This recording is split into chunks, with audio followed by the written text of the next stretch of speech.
যেই অশান্তি,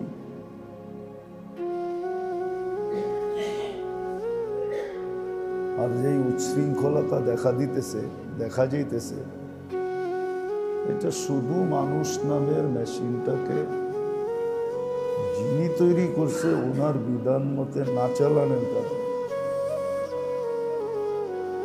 ওনার বিধান মতে যদি পরিচালিত হতো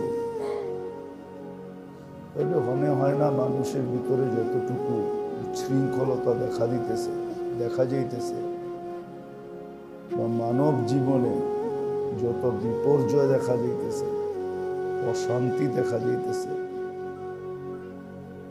এটা যুক্তিগত কথা, তাহলে কোনো অশান্তি দেখা যেত। কিন্তু মানুষ প্রথমটা তো মানে যে যেই মেশিন যে বানাইল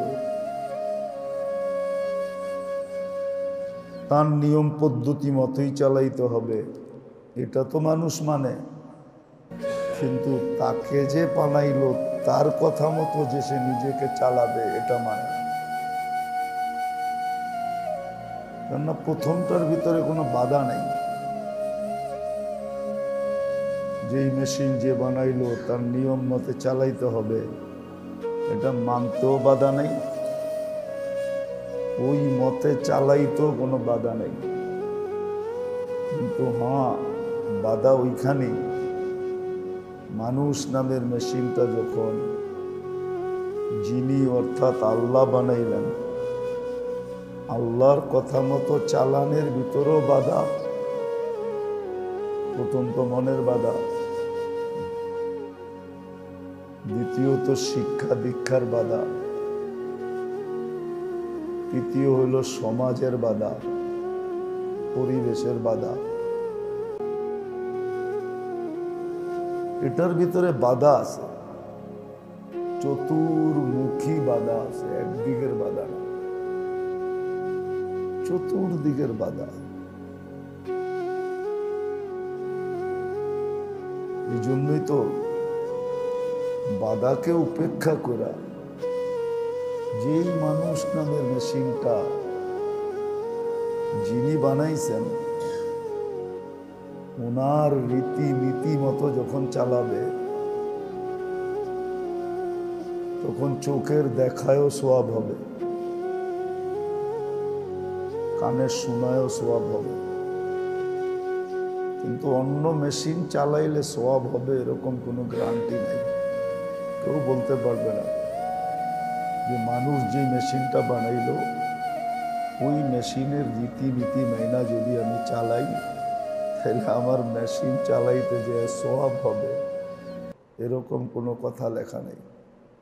কিন্তু হ্যাঁ, মানুষ নামের মেশিনটাকে যিনি বানাইছেন ওনার রীতিনীতি মেনা যদি চালানো হয় তাহলে এটা চালানোটা সুষ্ঠুও হবে, সুন্দরও হবে।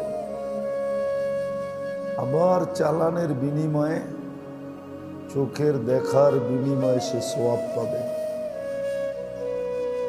কানের শোনার বিনিময়ে সে সোয়াব পাবে, মুখের বলার বিনিময়ে সে সোয়াব পাবে, হাতের ধরার বিনিময়ে সে সোয়াব পাবে, পায়ের চলার বিনিময়ে সে সোয়াব পাবে, এমনকি চিন্তার বিনিময়েও সে সোয়াব পাবে। হাদিসে আছে লা তাফাক্কুরু সাআ, চিন্তা করতে মানুষের মন দিল বিবেক বুদ্ধি লাগে। সামান্য সময়ের চিন্তায় তাকে ৬০-৭০ বছরের ইবাদত দিবে। অর্থাৎ প্রত্যেকটা জিনিসের বিনিময়ে সে সোয়াব পাবে। খাবে সোয়াব পাবে, হাসবে সে সোয়াব পাবে। প্রত্যেকগুলোর দলিল দেওয়া যায়, প্রমাণ আছে। একজনকে দেখে হাসবে সোয়াব পাবে, যেহেতুকা আলা ওয়াজহি আখিকা সাদাকা।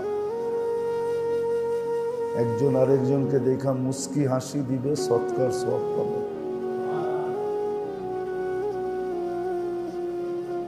ঘুমে সোয়াব পাবে, হাঁটতে সোয়াব পাবে, ঘুরতে সোয়াব পাবে, এমনকি পেশাব পায়খানায় পর্যন্ত সোয়াব পাবে।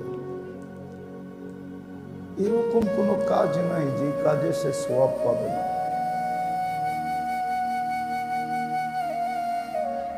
শর্ত হলো যদি এই মানুষ নামের মেশিনটাকে যে বানাইছে ওনার রীতি নীতি মতো পরিচালিত করা হয় আর যুক্তি বলে এটা করা উচিত। কেননা দুনিয়াতে যেই মেশিনই আসুক, আবিষ্কারক বা মেশিন যিনি তৈরি করলেন ওর রীতি নীতি মতোই মেশিনটা তৈরি হয়, ওর রীতি নীতি মতোই মেশিনটাকে চালানো হয়। মানুষ নামের মেশিনটা কেন চালানো হবে না?